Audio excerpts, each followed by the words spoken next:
Good afternoon, wherever you are, ladies and gentlemen. Thank you very much for joining us for the, upteenth time. My name's Bart Kemp. I'm here to chat with Malcolm Blunt. We are May the 3rd, if I'm not mistaken. Yep, we are May the 3rd. May the 3rd. May the 3rd, 2023. And this time we're going to talk about in the beginning. Ancient history. Yeah, with Malcolm. We're talking about Dallas. Mostly the work he was doing back then. So we're talking about second half of the 1990s. When did you first go to Dallas? First time I remember, I think, was 87. Really? Yeah, we were on a coach tour. Carol and I were on a coach tour coming from north, right down south, and it stopped in Dallas, and that's when I had the first experience of Dealey Plaza. So, what was that like? I think my feelings then were, initial feelings, which I think everybody should almost follow, were what a weird place for a motorcade to come down into Dallas. It just seemed a very strange location to me. That Unnatural. Yeah, not right. It wasn't a straight through. It was when you looked at the situation. Plus, I think I was struck by the fact that it was a very small area. It was a very small area. It's Dealey Plaza in the context of Dallas is unique. It is unique. I haven't been yet, but I know it's small. Yeah. Because everything that you see, a lot of it is shot with wide-angle lenses, so you get that whole real estate type of feel. Yeah, much smaller than I thought. Yeah. I always thought it was, a couple of stone throws. Yeah, much bigger. Yeah. So and then we got off the bus and went to the square, and I don't think there was any sixth floor museum or anything at that stage. No, not at that time. It was just the building. I think sixth floor museum came like what, 89 or 1990. Yeah, it would have been later. Yeah. And what struck me was once we'd done our walk around the square. Yeah. At Dealey Plaza, and gone over, and I think there was nobody there to really guide you. You just had to go with your sense of feeling of what the place was like. And but getting back onto the bus, there was a hawker selling conspiracy magazines. As you do. And the driver went nuts. Yeah. The coach driver went nuts. And like tried to push him away, and I think I bought one back then, probably in one of those boxes over there, and got back on the bus, and then he took the trouble to make an announcement and say and tell us not to believe a word about a conspiracy, not to believe a word about a conspiracy, that it was a man in a building over there that shot the president. That was it. It's quite an interesting start to it. Yeah, it is actually. Did you start reading books by that point? Or at that point yet? Probably not really seriously until the 30th anniversary, 93. 92. Oh yeah, so yeah, 93. 93, and that's when I decided to. There was quite a lot of coverage in the UK then, And I thought, well, I'll go over, and then sort of got mixed up into the various locations of gatherings and conferences. There was one at Reunion Arena in Dallas, which was a big one, and when one looks back, you could see there was for someone like yourself, it would have been like an orgasmic experience. You would have been able to engage with Rusty Livingston and people like that. Yeah. Directly. Not too impressed by that book, but yeah, I understand. But the individuals were there. Yeah. You know, You could talk to them. Everybody came out the woodwork. You know, if you had the head on. Yeah. That's what I find with the old conference tapes that you gave me and that I put on YouTube, especially the ones like, say, 94 and onwards. Early, yeah. There was a lot of crowd. You know, there were hundreds of people actually attending these conferences. That's right. There were masses and masses of people. They were very well attended. Yeah. So, from when did you? So okay, so you started reading the books, and we discussed this before, where you, in the end you're just reading someone else's opinion. Yeah, that's the problem. And well, yeah, a lot of people just take it as it is. But then there's individuals like you and me and say at some point and go, yeah, that's all fine and dandy, but I want to find out what's going on myself. And for that you have to look at the sources, be that photographs, videos, interviews, newspaper articles, or better yet, documents that come from the archives as such. Yeah. So Dallas was your first port of call when it comes to that, the research. Yeah. What year was this? I think I went there in '94. Okay. And decided I was going to do a long spell, so I got a small apartment right in the centre on Commerce Street, 1222 Commerce Street, which was the Manor House Apartments, and the apartment number was 1801. Telephone number 214-75302. Since we're doing specifics here.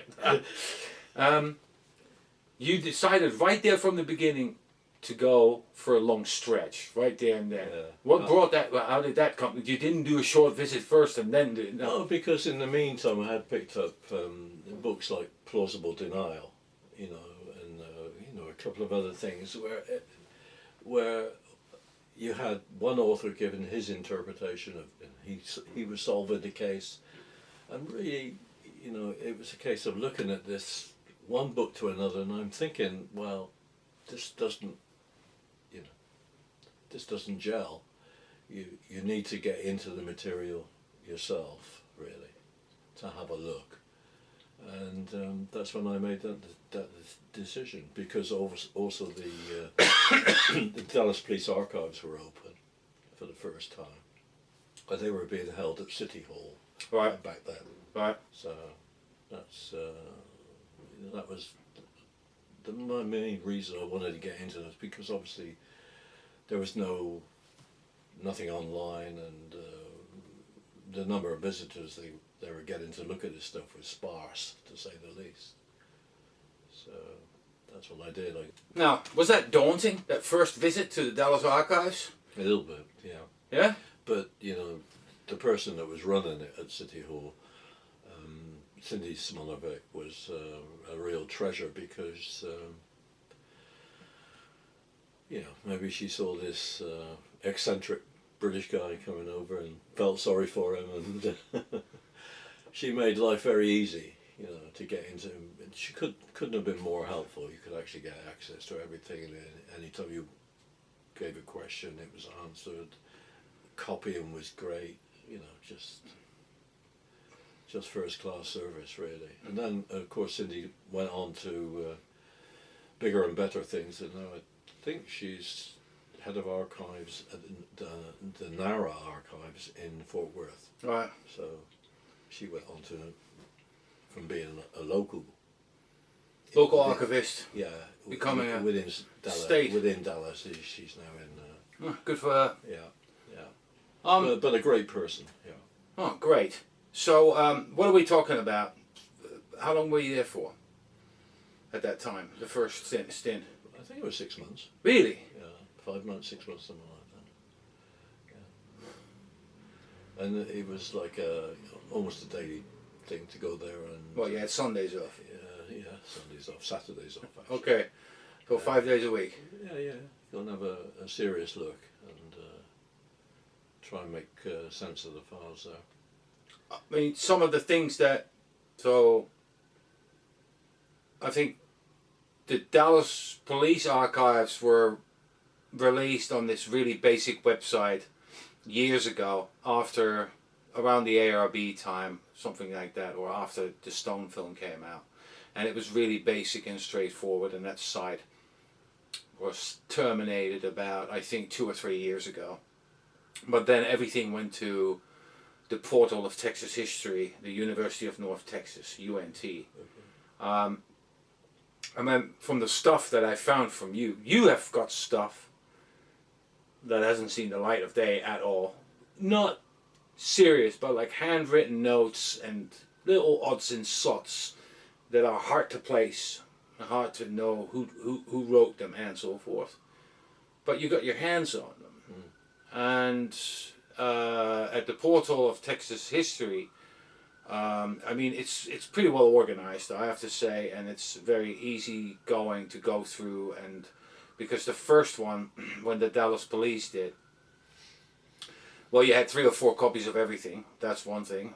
And then on top of that, it was, you had to go through a PDF to look for a particular document, and then go back into a box and trawl through a whole lot of lines, really tightly put together. And then there was a link to a GIF file. The document was done as a GIF. That's purely for space purposes. By the time they put that together, that's when everyone was still on a 56K modem, as such, cable or satellite internet. It's practically non-existent. Now, this whole 6 months, what were you the wiser? What areas did you actually explore? Say, because you can go anywhere, you know. I mean, well, it's fairly restricted, because obviously, you know, you're looking at the Dallas police files, mainly to do with the assassination, so it's there. But yeah, there's correspondence. I mean, there was correspondence that came in, letters from the public and all sorts of stuff. Yeah. So I tried to go in everywhere, as that's my usual tactic. Not to sort of just do things in a very specific, methodical way, but to really look across the whole broad stream of it. And it wasn't until much later, when I was actually at the National Archives, that I discovered there were, you know, individuals that had Dallas police files. People like Paul McCarran had a separate filing cabinet, which he'd acquired from somewhere. And then you picked up, you know, from various interviews and stuff, that people took stuff home as souvenirs. So, you know, there was leakage. There was a lot of leakage, I think, in the Dallas police files. Yeah. There's probably still stuff in people's houses right now. I point that out in the Rusty Livingston book, because I was looking for the fingerprints and the original sets as such. And then in the Livingston book, the subject. the Livingston book, they have a really faded copy of an original of inkless fingerprints. And I was basically looking like for how many fingerprint sets have been made. And, you know, I've wrote about that in great detail. And one of the things that I came to a conclusion of was that set that was in the Rusty Livingston book is the only copy of its kind in that particular book. UNT doesn't have it, Dallas Police doesn't have it, Municipal Archives don't have it. This is a set that he basically, he worked in that division as such. So you know, I'm not surprised, and it's the same with the backyard photos and so forth. I mean, at some point that stuff was just taken away as a souvenir as such. I'm not pointing the finger or accuse anyone, but yeah, it did happen. I'm pleased you did the book, really, Rusty Livingston, because I think it was, you know, it gave some interesting insights within that book. Yeah, I mean, when it comes to the fingerprinting and stuff, it's littered with mistakes and untruths. But and especially when it comes to the palm print and card. Yeah, I mean, if you set that aside, there's, you know, the things like the recording camera, where he really bangs on how good that is.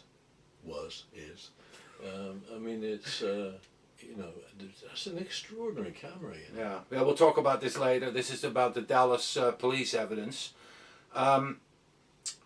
With regards to, why did you stop after 6 months, or did you just say like, well, I've maxed out on my days to go abroad? Well, I had a 6 months visa from the US Embassy, Right. so I had to come out for a month or two and then get back. And then Carol's working here with the psychiatric stuff, so Yeah. I came back and helped out there and made sure that things were going okay and whether anything was needed.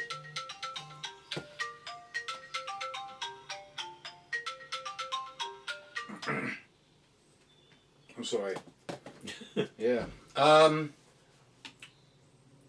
So yeah, and then of course I'm off again, and then same thing again. I mean, it's. I was very lucky how I got the accommodation. The accommodation was really nice in Dallas. The manor house is still there. The manor house apartments. Right. They've all been renovated, of course. But it was a great location, overlooking the city itself. At night, great view, marvelous, absolutely marvelous, and a reasonable price. Yeah. Back then, Yeah. I'm sure now it's gone through the Probably roof. travelled. Yeah. For those that don't know, if you live more than 6 months outside of the UK, so abroad, then you lose your citizenship, or you better make a decision like whether you want to be an American or European than a British person as such. So just for extra info. Did you have another long period after that, or was Sure. Yeah. really? Yeah, I think they were all together probably 3 longish periods. Yeah. So you spent at least 18 months through those archives. Yeah, three. Yeah. And there were people that the first person I think I got into contact with that it was really helpful to me was a Dallas-based researcher called Russ McLean, and Russ was a marvelous help to me initially.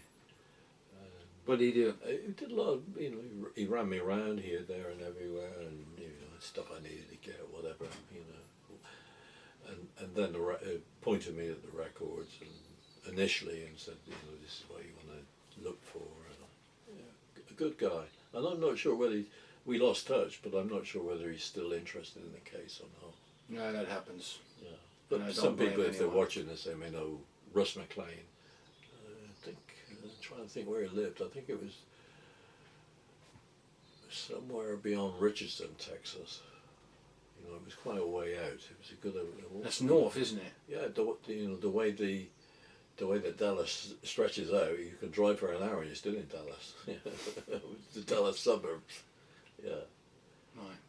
Okay, so. It always took me ages to get out to Bill Putty's place. Yeah. And then I was always lost.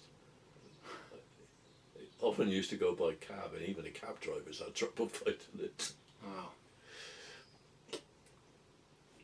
Now you do 3 times 3 stretches, 3 tours, so to speak. Yeah, but in those tours, I departed. I think maybe in the second and the third, for trips up north to National Archives. Okay. Yeah. So that was on by bus. To Washington. Yeah, 37 hours. From Dallas. Yeah, 37 hours. I was younger. Yeah. That's Monty. Good boy. And so, what actually drew you to Washington? Was it like not getting the answers? Monty, shh. Right. Come on, man.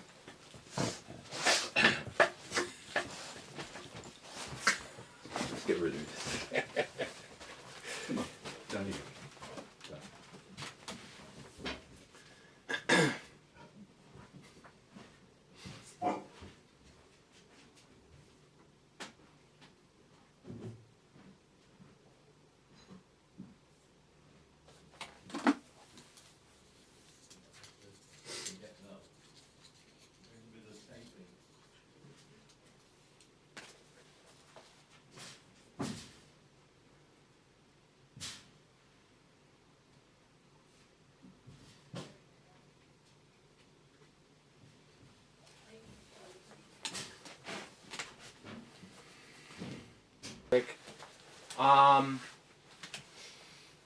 the diversion to Washington, Mhm. getting on that bus. What was the reason for actually saying, like, I need to go to Washington? Well, I've been in contact with a friend of yours, John Armstrong, and and John decided by telephone, and he was actually working with a Florida-based researcher and a couple of other people, I think, at that time. Early days on trying to find his way with the Oswald thing, you know. And so he came up and visited with me. I can't think of it. I think maybe he stayed over one night. And then we just set to talking, and I think the round robin decision was really to get further with the case would be to go to Nara and look at the FBI files at that time, which had been released. Right, because you've plundered everything in Dallas already, so... That's right, we've gone through it, then let's just see what the FBI had, with no idea the sheer volume, the sheer quantity of FBI material, which is like immense, absolutely immense. Can you just give us all a number of that sheer quantity? What, 300 boxes? It'd be in the thousands of boxes. Thousands? Yeah, by the time you count up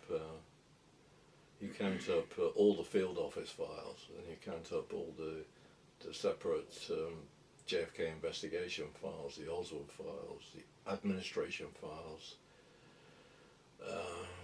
and then the later files which the House Select Committee asked for, which were the FBI subject files. In other words, anybody they asked the FBI about, another file was created,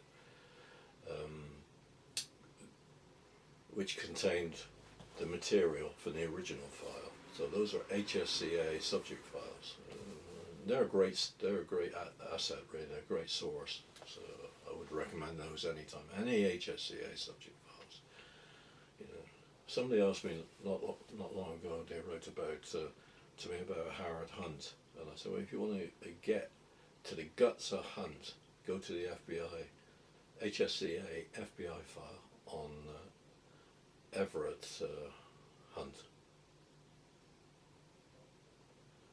It sort of goes, I think It's Everett Howard Hunt. It goes Everett Howard Hunt. Yeah. And that's the title on the FBI file. Yeah. So, and you know, because that's where you'll find the full FBI background investigation check of Hunt. Everything going back way back, including a spook, CIA spook called Murphy, George Murphy, who later went to work in a very high-ranking position for the Atomic Energy Commission.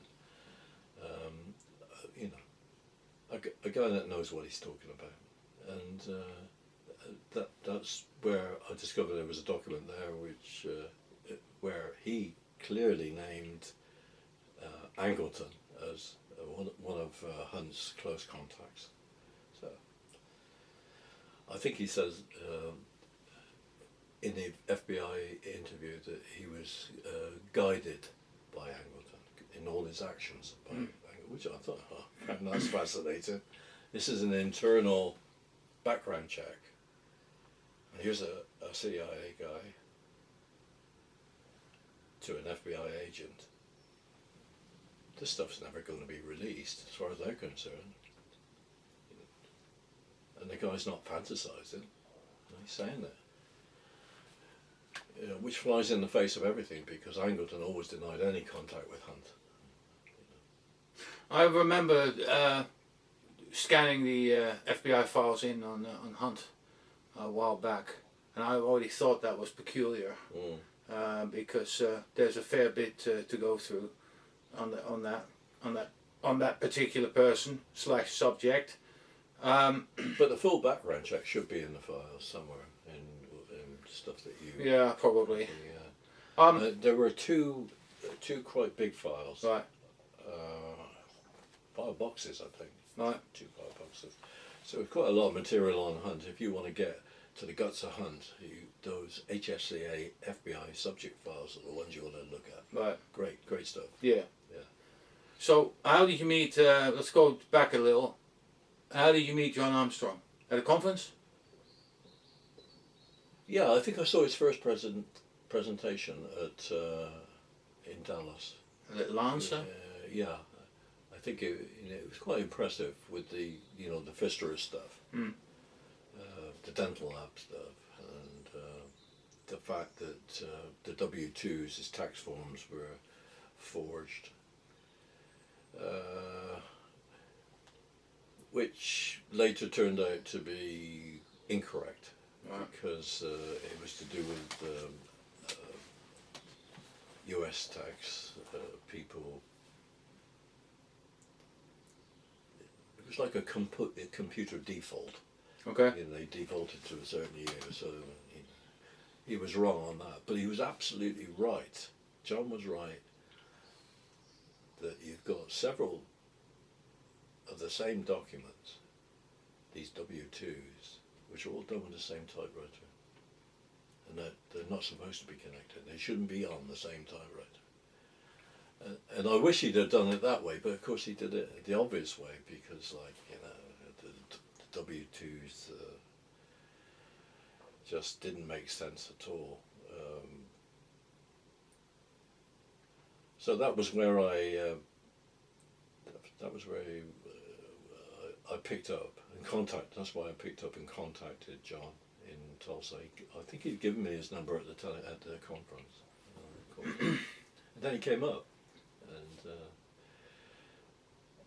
and I suppose that he gave me the push to Washington, really. Okay. Yeah.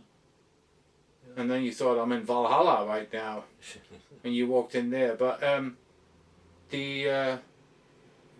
was it discussed to say, like, we're going to collaborate on this book, or you're going to do some research that you'll get credited for? I think it just evolved. Right. Just evolved, and then I got so that I thought, well,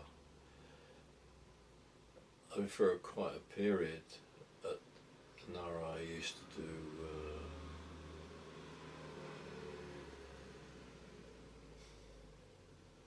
I'm thinking that because some of my friends over there described my accommodation as flea bags, flea bag hotels, but they were basic hotels I used to stay in and then go to NARA, and it wasn't for a few years that I actually got an apartment up there. So, Okay. But you could stay fairly cheaply in some of the ones on Route 1. There used to be a good selection of very cheap hotels. I used to stay at the Ramada Hotel, which was very cheap. And the people there were lovely. Always get me into a good room downstairs, close to the room where the breakfast was, close to reception. Right. And a safe place. I mean, they're probably right. I mean, some of them were... Jim Lazar came and he was horrified once. And then another friend of mine at NARA, he said, you can't stay here.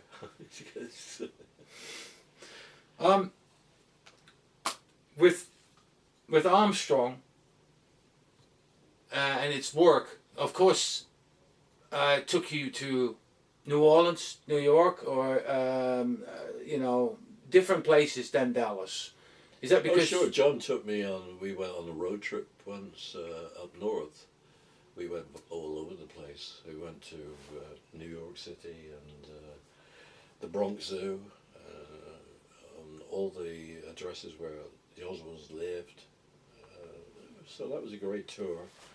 And then onwards we went, ostensibly we were going up north, we were going to Providence, Rhode Island to interview a guy that bunked next to Oswald in Japan. Oh, We were going to interview Richard Sear. okay, yeah. And we spent a couple of days up there and interviewed Dick Sear.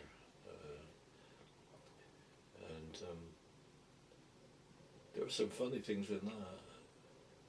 Strange things. I always remember Dick Sear's wife coming out with a copy of Life magazine, or one of those magazines, and it was picture of Oswald, and Sear was standing in the photograph, and I forget where it was taken. Probably in the Philippines. Anyway, she said to me he was never there, but she said that's him in the photograph. He was never there, she said. How strange is that? Looks like a fakey photograph there. Or look alike. Yeah, she said she recognised him straight away. She said because the way he stands, it's the way his stance. Dick Sears. Oswald had a particular stance as yeah, well. that's right. Yeah, we were talking about the photographs, the Dallas photographs, the A66 meeting. Yeah. The missing ones. Yeah. I think. Yeah. That's so important. Yeah, I know. That's very important. For the viewers, I'll give you a really brief recap on that. Basically, there are 2 pictures available of an Alpha 66 meeting in Dallas, and the FBI has done a report about that, and it was heavily redacted. And then I think with the 2017 releases, that particular document came out and it was unredacted, and that's only thanks to that you made another copy of that redacted document, but this time you had the riff sheet with it. Therefore I managed to source it online, and from the removed redactions we can say that this was a set of photographs that belonged to Antonio Veciana.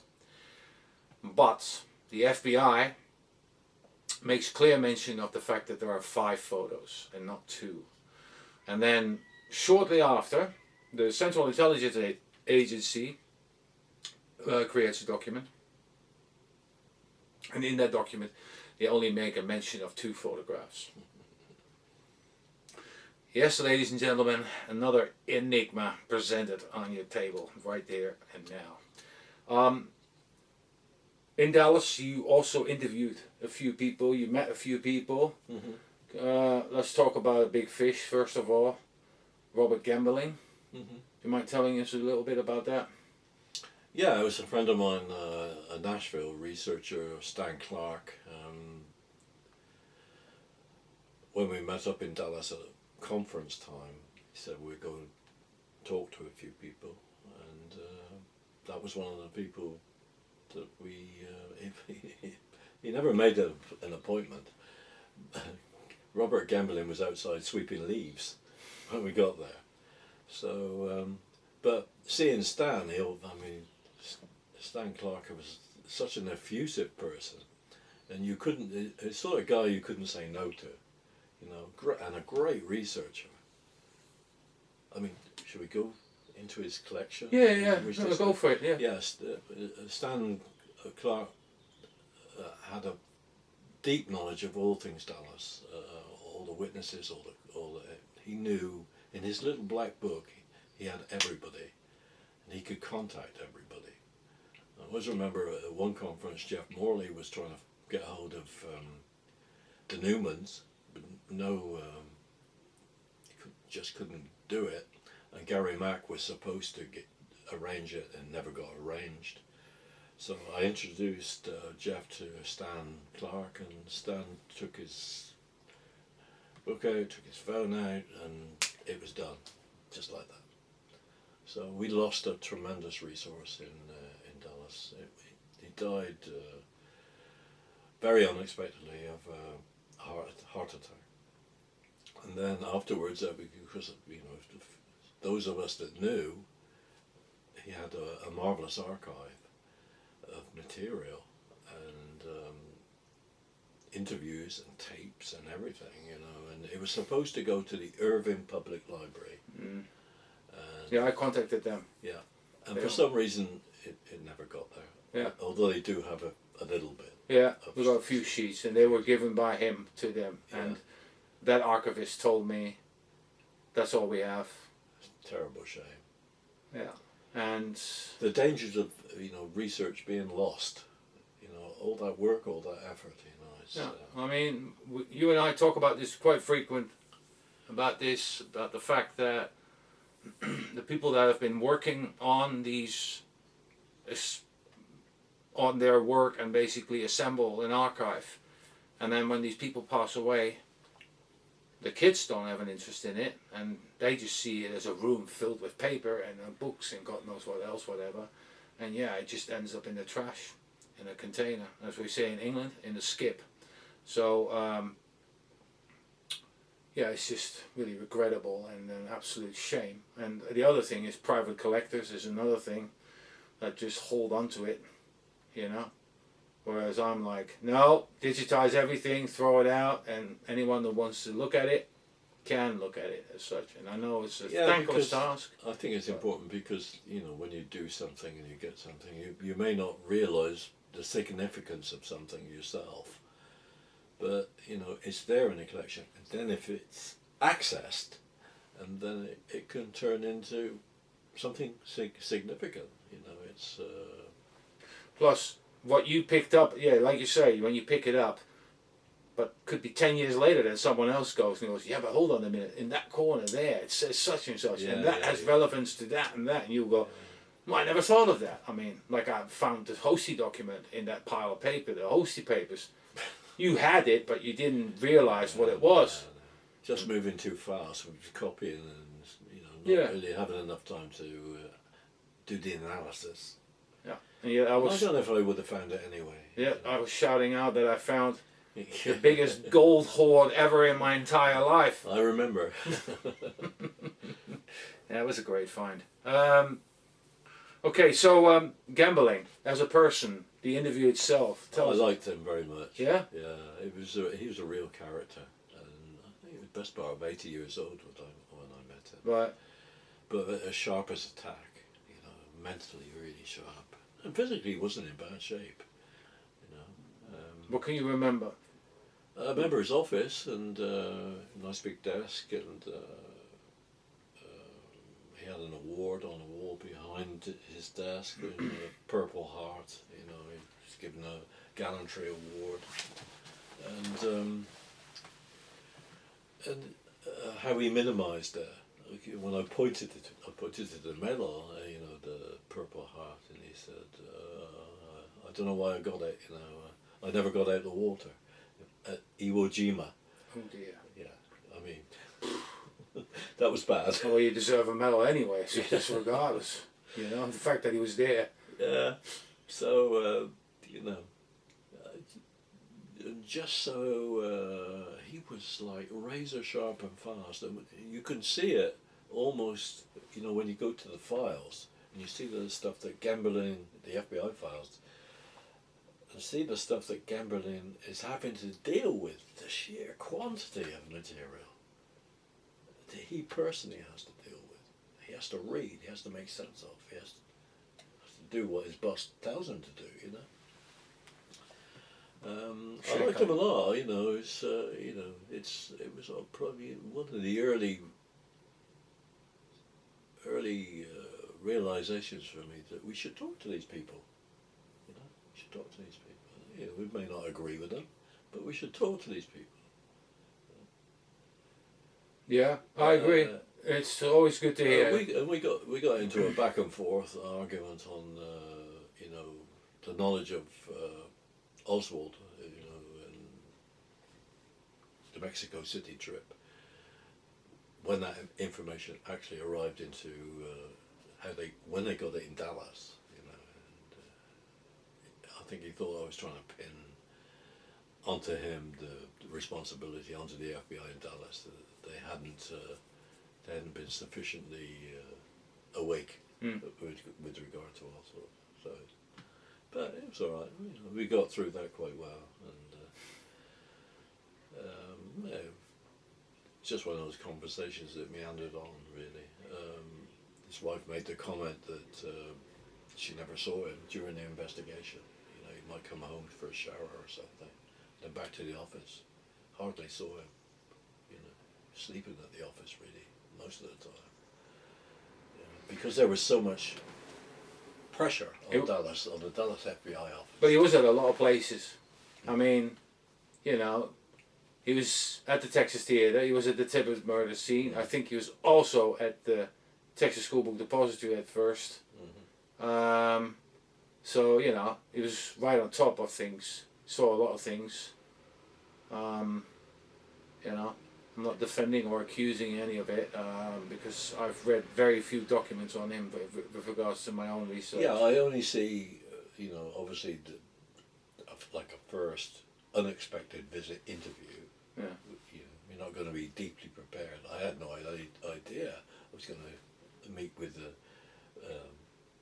ex-FBI chief of Dallas. You know, not at all. So I was unprepared. But some of the conversation, I think, was interesting. The pressures that were on them, you know, at the time. Yeah. The Dallas agents. What year was this? Give or take. 97, 98, I think. Okay. Yeah. Right. So, who else did you talk to? I mean, like, FBI agent or a DPD. I know you stood in the elevator with Bill Alexander. Didn't do anything with that. No, but I mean, and you know what? He's like one of the least approachable people. I mean, from what I've read about him, anyone outside of Dallas was regarded as an outsider or a Texan. So, you know, he didn't like Yankees, the Northerners. He even wrote a letter to him as well, tried to sit down and talk, but zero response. Yeah. He was a nice guy. But you know, it was like, you know, he had the stuff, the gunshots, you know, the one and then too close together. Adamant. Pointing the finger at the picket fence. not at the building. So yeah, in a very matter-of-fact way. Yeah. Right. Yeah. Okay, let's talk a little bit about the Dallas police itself. One of the things that there's various facets that you investigated. Let's talk the most important one that hopefully we're going to turn into a nice article at some point, which is the evidence films. Yeah, I just opened the swamp. Well, that's a can of worms. What, in a nutshell, by orders of Alexander, the Dallas police photographs all the evidence. Sure. So, and they use a camera that's called a Recordac camera. 1C. Let's not forget about that.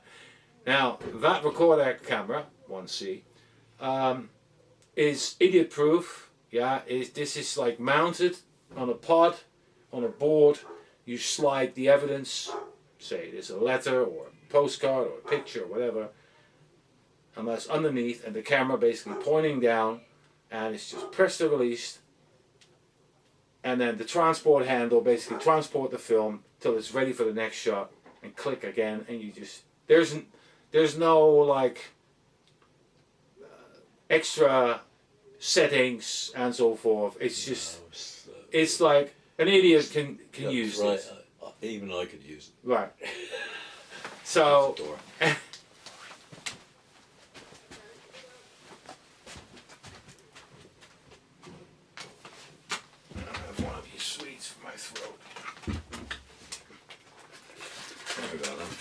Monty's in the barking here. Good old Monty.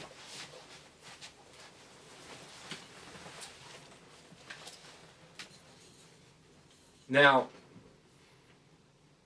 the problem starts with the FBI because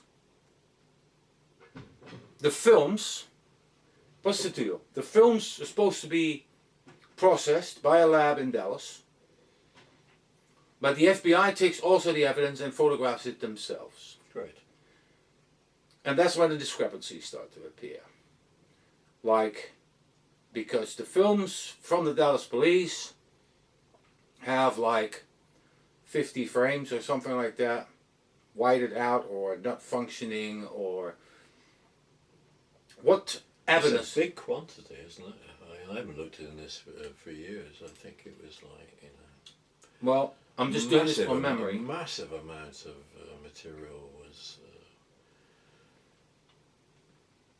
just blank on the films that came back to Dallas, and you know, the blame was pushed onto the Dallas police because they said it was faulty technique. I mean, these people have been using this camera for years. As you say, it was idiot-proof. You couldn't make a mistake. You couldn't blank a frame out. You went to the Netherlands to actually check one out, didn't you? I got, well, a friend of mine in Tilburg took me to a place. I always can't remember the actual location there. It's not far from Tilburg. Right. And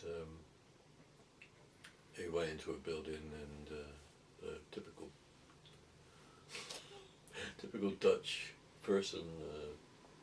You go in there, pulled up a rug, and then we had to go down into a basement where there's like masses of really high value antiques and stuff, and then onwards to a private collection of cameras and stuff. And there was one there, recorded out one scene, which he described as a fabulous camera. I remember from your article which you wrote in 1999, that based on the paperwork, there were 6 scenarios of what possibly could have happened, and especially due to the dating of the documents from the FBI, the discrepancies started showing up as such. And then I think you even got a copy of the film and printed out every frame, and there were so many pages with white. Just the sprocket holes were in there, but that was it. Yeah. I mean, and then there's a shell game with the FBI about whether it's sprocketed film or unsprocketed film. That's an important lead, because I couldn't clarify that when I went to the National Archives, even though I made a request to look at FBI microfilm. They come in. I got the heads up from a person that worked there. They had a box of FBI microfilm come in. I thought, I'll look at that to see if it's sprocketed or unsprocketed.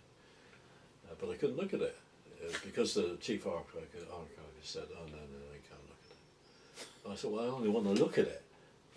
If I look down, I could see, whether it's sprocketed or unsprocketed film, so I know which is FBI film,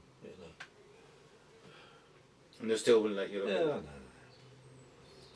So cooperative. Very obstructive sometimes, the archives, very obstructive. Another film-related matter is the Minox, obviously. Yeah. Apparently there's a Minox found by Gus Rose. It's a nice little spy camera, especially at that time. Some people say it wasn't even officially released yet. And then the feds, on 3 occasions, want Gus Rose to retract that and turn it into a light meter. No.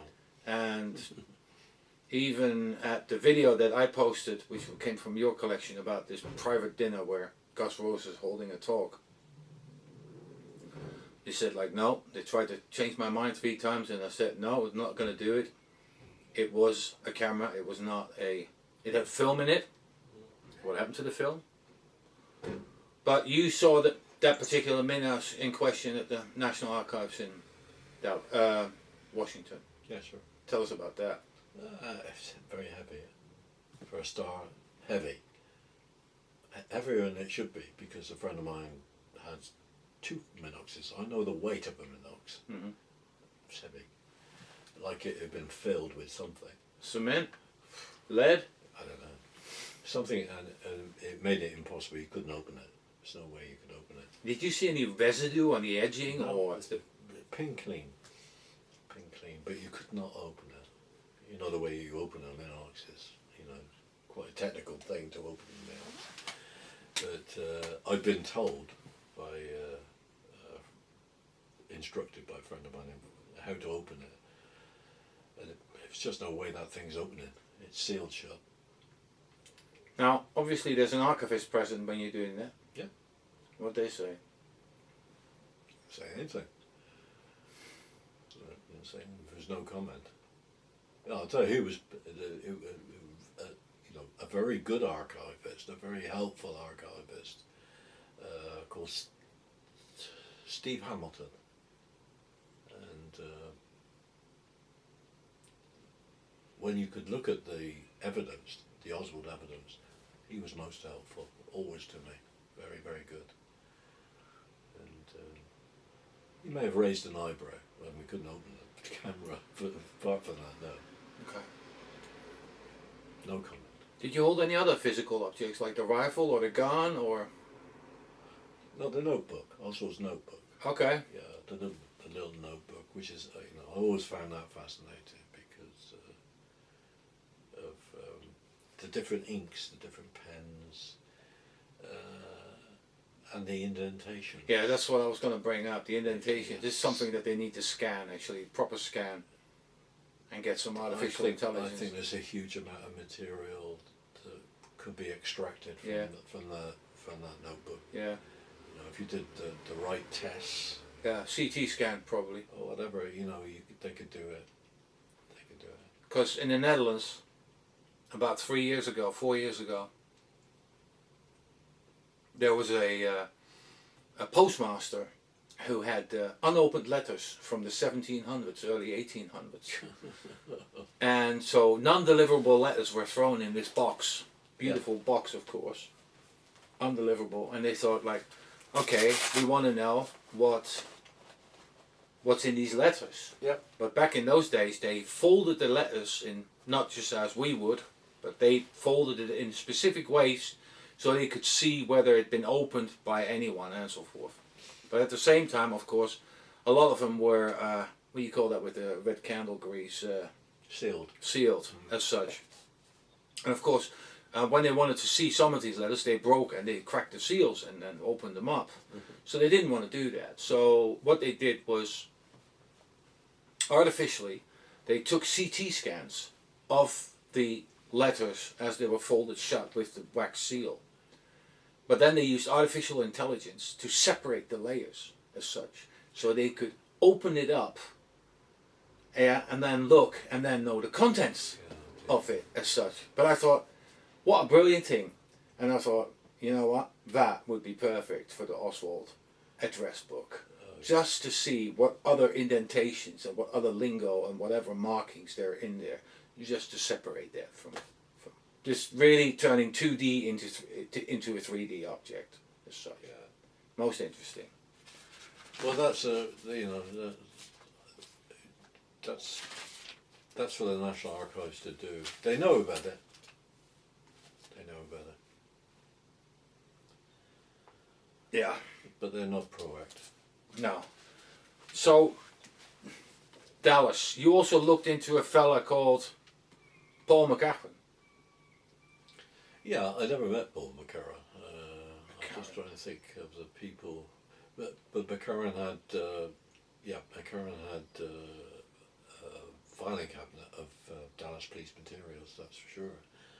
Because that was discovered by, first by the HSCA and then later the review board, I think, also contacted either Paul McCarran Senior or Paul McCarran Junior, because there is a junior.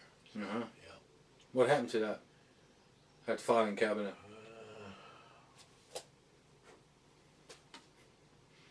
I have a memory that it went to the 6th floor. I think. Couldn't have to email and ask. Yeah, maybe. I mean, he certainly had the reels. Paul McCarran had the reels of the evidence film. The Dallas police had the evidence film. Right. So that led you actually, because of the evidence film, to search for that. It led you to McCarran. Yeah, anywhere. I mean, I went through lots of stuff, lots of documents to try and track where it went, and I think you've got a flow chart of some of that stuff. Mm. But it's a difficult subject. Yeah. Difficult subject. It's just one more aspect of what we've come to expect, really, because the whole of the case, in totality, is just a mess, a total mess, and it's not a mess by accident. It's no, of course not. A mess by design. Yeah. It's a mess by design. Yeah. When you go to the evidence itself, if it wasn't for one straight FBI laboratory guy, James Cadigan, we'd never know that the bulk of the evidence left Dallas overnight, really. It got there in the early hours Of the 23rd, yeah. On the FBI. Yeah. And then had a return on the 25th or 26th. Yeah. For public leaving. Yeah. So, but people in power knew that.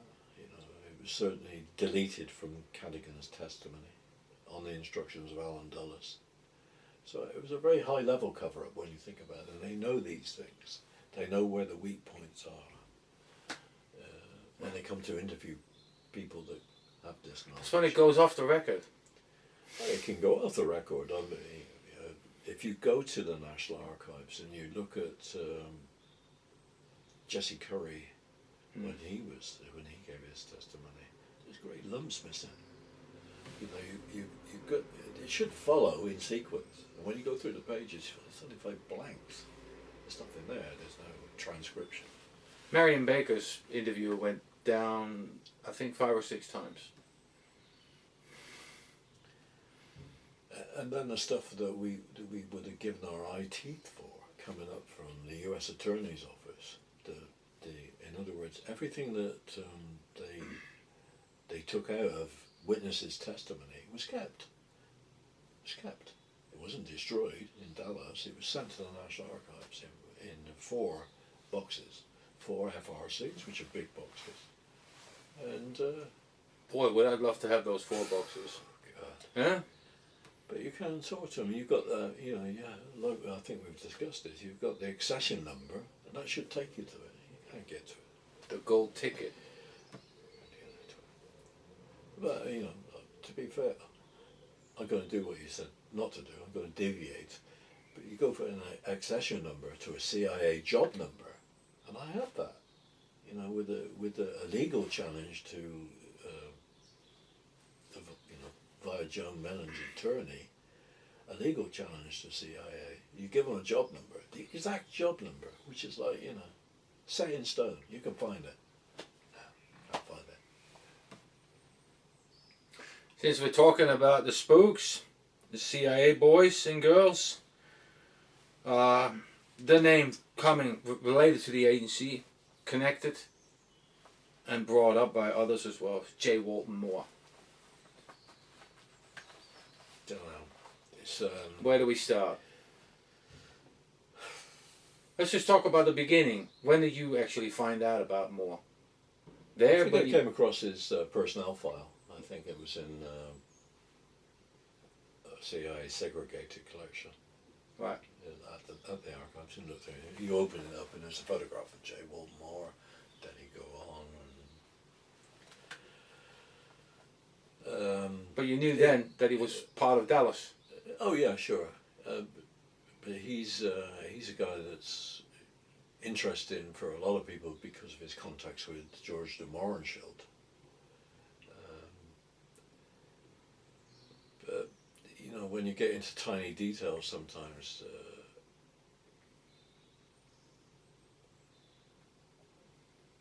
Vasiana's testimony, one of his testimonies to the HSCA, featured the fact that he'd seen a document when he was with Bishop, and that document had two black capital letters, HH, written on it. Now, we happen to know that HH is a CIA field office designator. I don't know if you want to read that out. Yeah. You can read that out.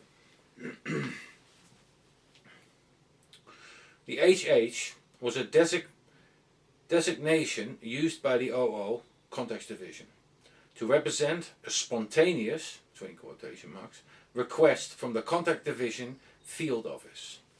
That's what Betsy Wolfe wrote. Right. So you have sort of like pulled out of Vessiana, like pulling teeth.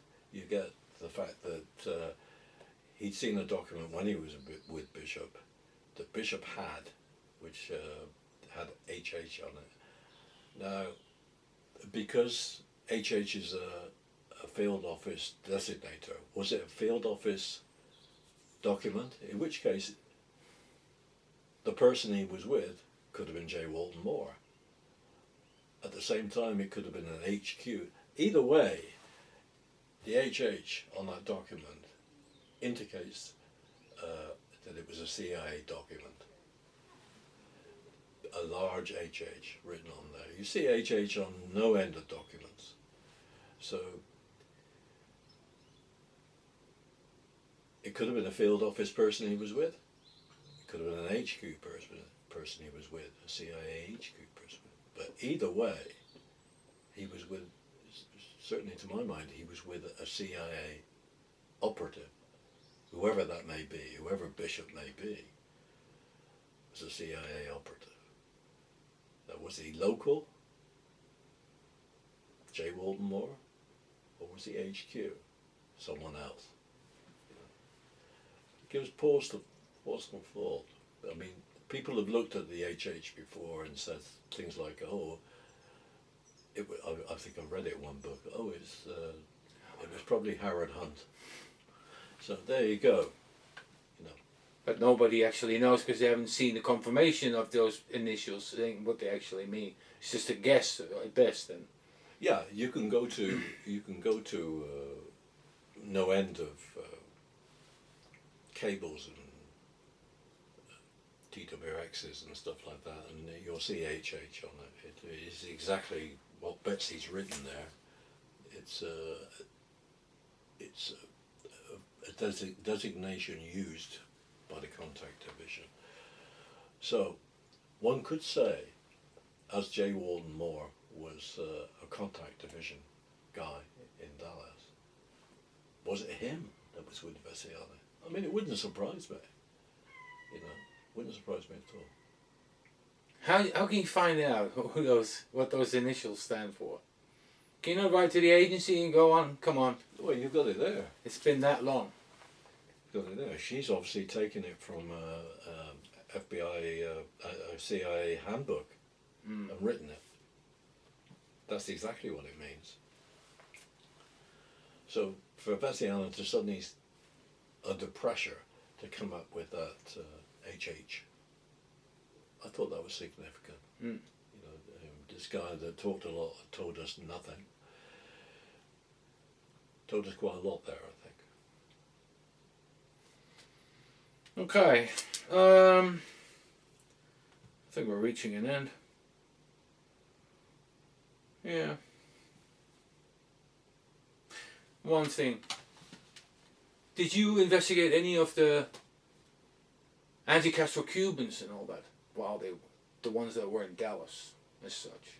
Did you, I mean, I know you went to Florida and did the thing over there, which makes sense, and New Orleans makes sense, but the presence of them, those anti-Castro Cubans, wasn't as significant as there was in New Orleans or in Florida, Miami and all that.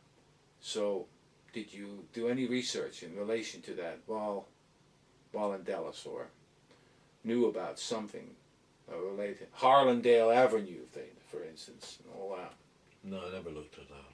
While I was in Dallas, no. Afterwards, I looked at a lot of this stuff. And later on, people took me for instance, I got a guided tour of the Tippet, you know, the movements of Oswald and the Tippet shooting and stuff like that. So I was round in that area. And it does, if you're there, it does give you a sort of sense of, you know, you can look at documents and not really perceive, but you're actually in the place. It's different. Yeah, it does give you a different perspective. You get a different perspective. Yeah, yeah, of course. Yeah. Yeah, I've got to do Dallas one day, definitely.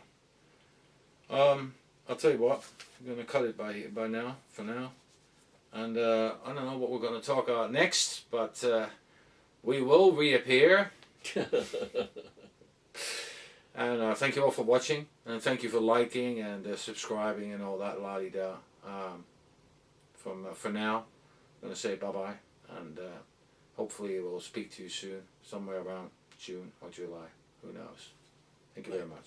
Bye-bye.